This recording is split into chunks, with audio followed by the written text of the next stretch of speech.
Well, it wouldn't be an episode of the program without Riggs Eckelberry from OriginClear. OCLN is their stock symbol. Riggs, always a pleasure. Thank you, Don. Now, you've got the premiere, the very first, the absolute #1 show, the OriginClear Water Conference coming up. Tell us about that. Well, you know, people have these big conferences. You know, my buddy Grant Cardone gets his boot camps and all these people yelling and screaming. I thought we should do the same. Why not? Right? You know? Now, this is going to be a different scale. Remember the Water Chain Conference of 18 June? Right. And there was that drone shot coming in. And basically, it's going to be the same thing. But this time, it's the water barons. The water barons. The water barons. Let me explain to you a little bit about how we're going in terms of OriginClear's acquisition space. Okay. Okay. You know about the concept of the long tail. Right. Which is, Netflix first found this out when there's the big, you know, tentpole hits, you know, the Mission Impossibles and so forth, and then it all went, you know, thousands of titles that people would download or at the time ship, you know, once or twice, right? They made more money from all those than from the big tentpoles. Now, I know a very large water company that has $1 billion M&A, mergers and acquisitions budget this year, right? They got to spend $1 billion. Well, they can't acquire a company doing $1, $2, or $5 million. Too small. Too small, right? The deal's not worth it.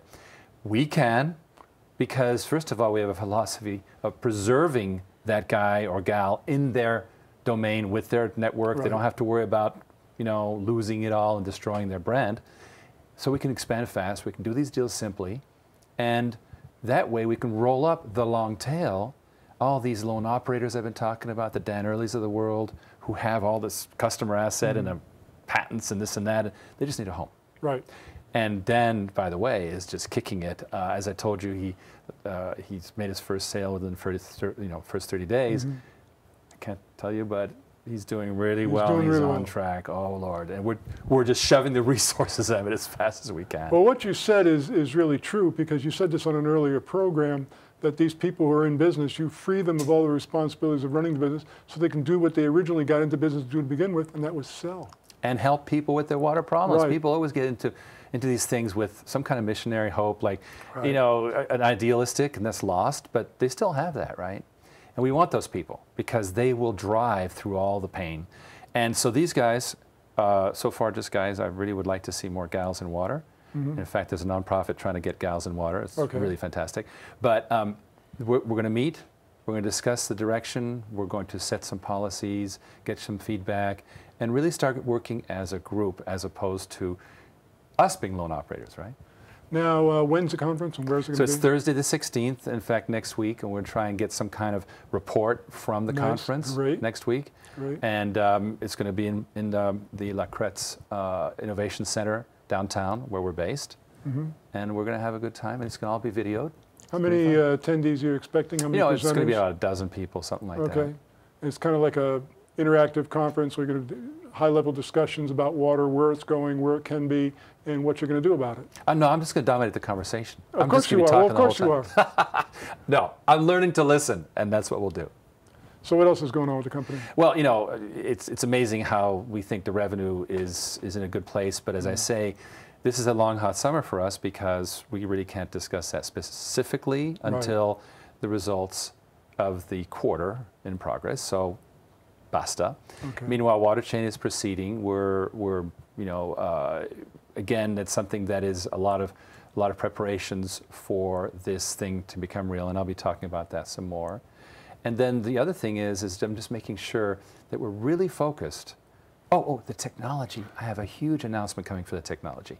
But again, I will reserve that. You'll reserve that. Well, we talked about on this program last week, you're really bullish on the oil industry's resurgence, so to speak. We're heading back towards $100 a barrel oil.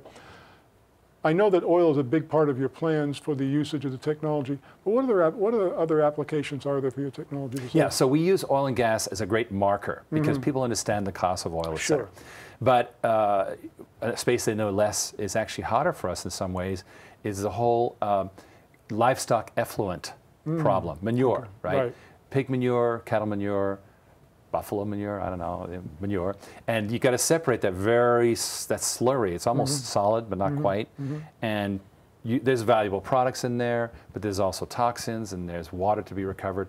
We're doing very well in Spain with that right now. We are And it's the third largest pork production country in the world. Wow. And so we have a great partner there. This company is really demonstrating how it's done with these mobile units that go around and clean it.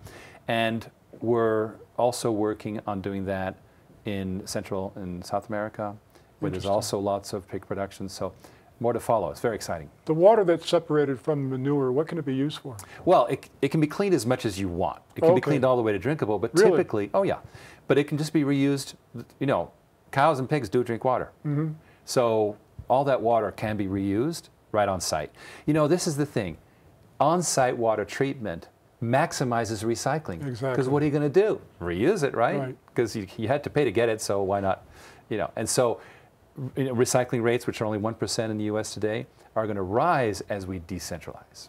When I talk to you about water, I feel like I'm in a college lecture at these times. Once again, Riggs Eckelberry.